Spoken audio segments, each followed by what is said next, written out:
is no longer in your Mozzie's sitting in the possession. corner like a pussy. Friendly, last operator standing. When you turn that corner, Mozzie's a hard right. Yep. Bandit's in little bandit room and Mirror's on B. Mozzie moved. Nice. Alright, Mozzie on A, Mirror on B.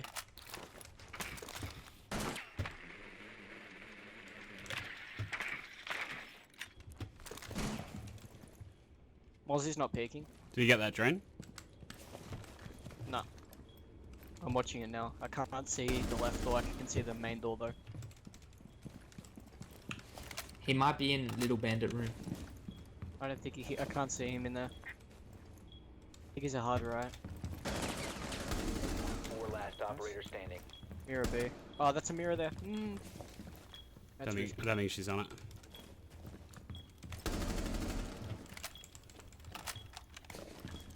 20 seconds.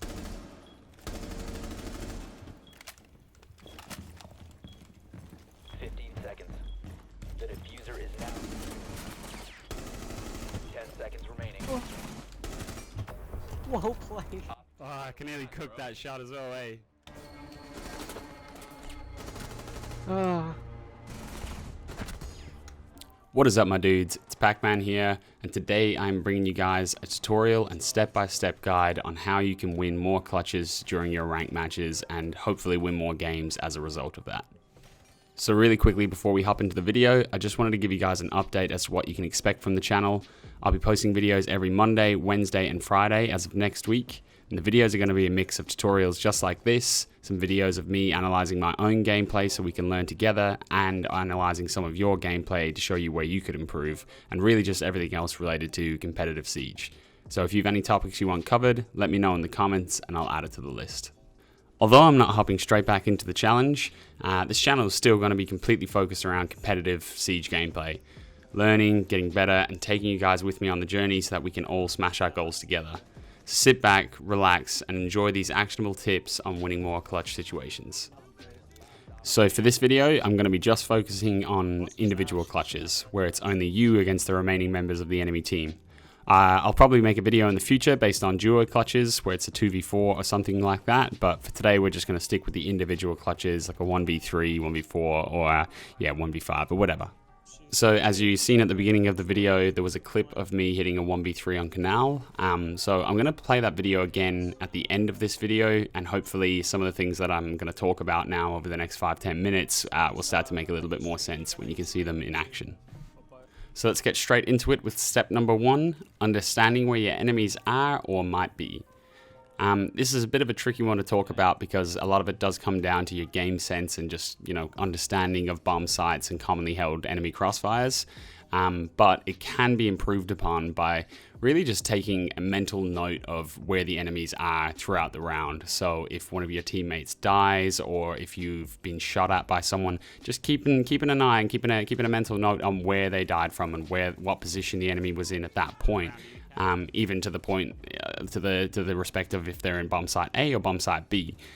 Just kind of trying to keep track of where the enemies are and then where they might move to from there. It's really going to help out, and it's going to allow you to kind of engage in more one-on-one gunfights rather than fight the whole team at once or get shot in the back as you're taking gunfights. So do be mindful of where enemies are when you do know, and keep track of it, because it's gonna win you clutches. Step number 2. Don't be afraid to wait for a mistake. I know this might sound silly, but in the end of the day, a 1v3, a 1v4, or a 1v5, you're not really going to be able to clutch those situations unless the enemy team makes mistakes. So that might be not holding a good enough crossfire, trying to get the kill, one person trying to get the kill for themselves and dying and bringing it into a 1v2. But if a team holds a fantastic crossfire and they've shut you out of the site completely, it's going to be really tough. But a big mistake that I see people make is as soon as it goes into a 1v3 or a 1v4, and let's say the bomb's down, they just rush straight into that bomb site thinking all hope is lost, and usually get domed. So I often find that for the first 10-15 seconds, and it's really something you have to feel out, but don't be afraid to just hold on a little bit and wait for someone to push you, or wait for someone to get antsy and move and reveal their positions, because that's going to give you your entry into the clutch. And I can tell you right now, 1v2 is a lot easier than a 1v4 or a 1v3, so don't be afraid to let the enemies make their own mistake and capitalize on them. Step number 3, be aware of the time.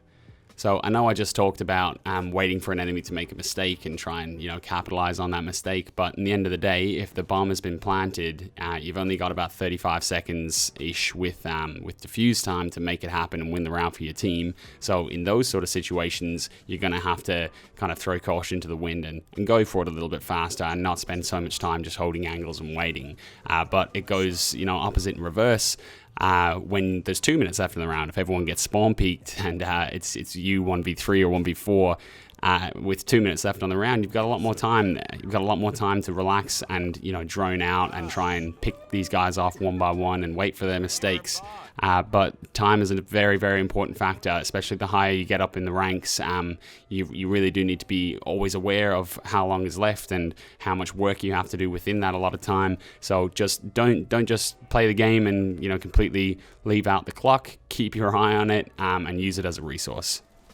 Step number 4, take gunfights one at a time.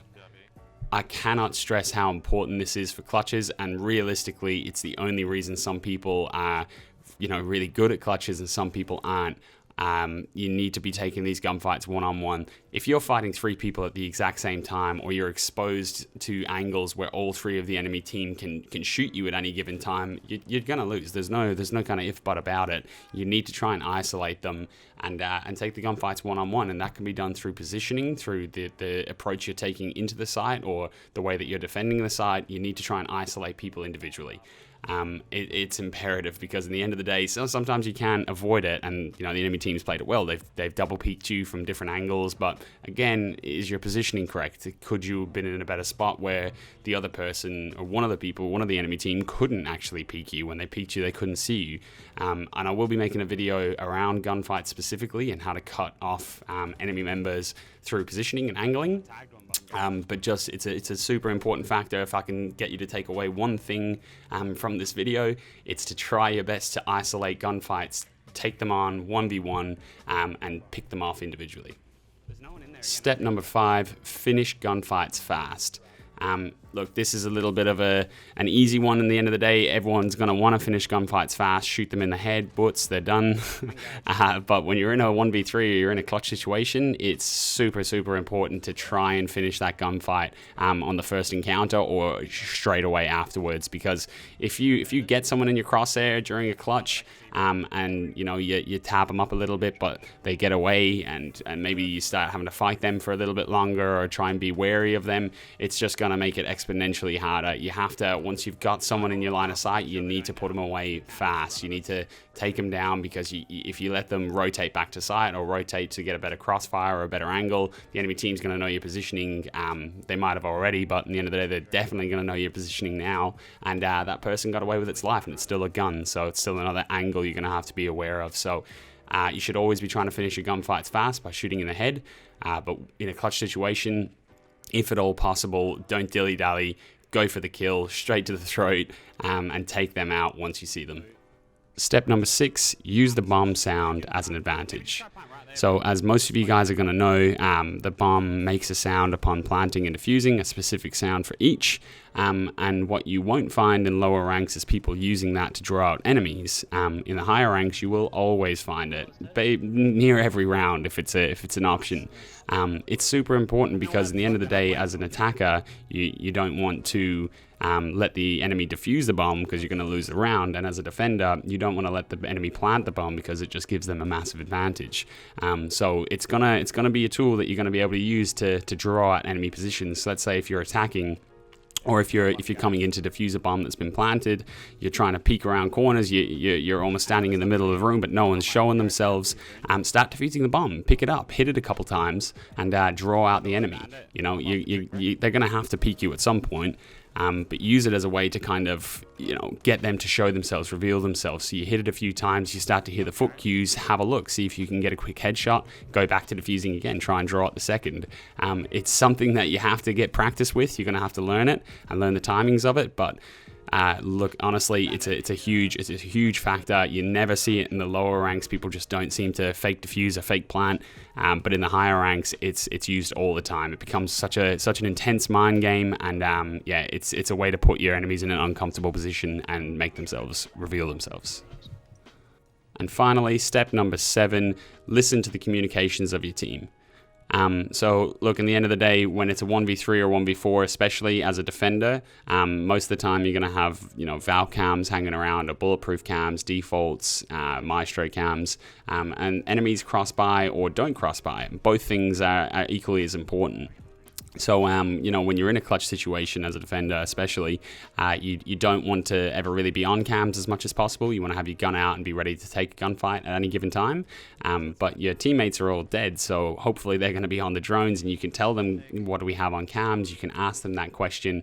I know in solo queue especially, sometimes they'll give you a bad call, or you might get the wrong call and they weren't there, or yeah, sometimes that sort of stuff happens. But in the end of the day, 9 times out of 10, it's not done on purpose. It's just a bad call or a miscommunication.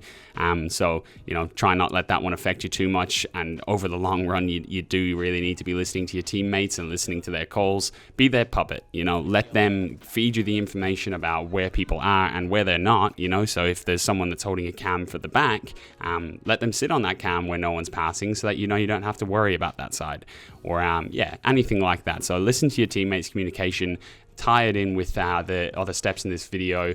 Try and keep a mental map of where the enemies were and where they might be now, and try and take them gunfights one-on-one.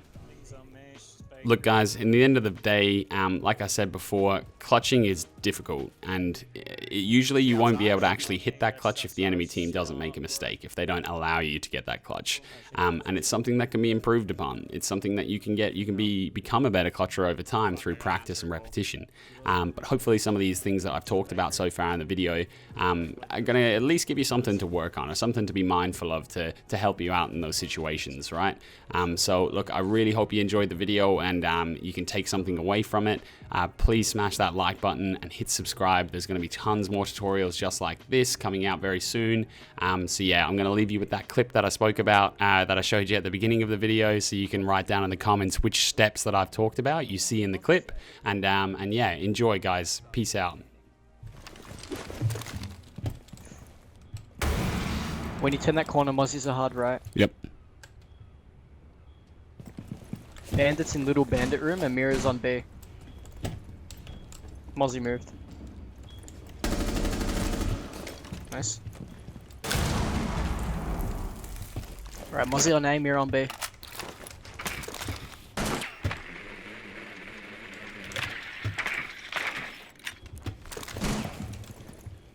Mozzie's not peeking. Did you get that drone? No. I'm watching it now. I can't see the left door, I can see the main door though. He might be in little bandit room. I don't think I can't see him in there. I think he's a hard right. 4 last operator standing. Mirror B. Oh, that's a mirror there. I don't think she's on it.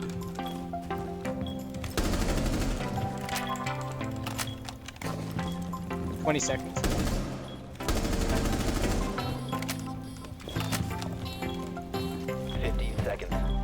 The diffuser is now. 10 seconds remaining. Whoa!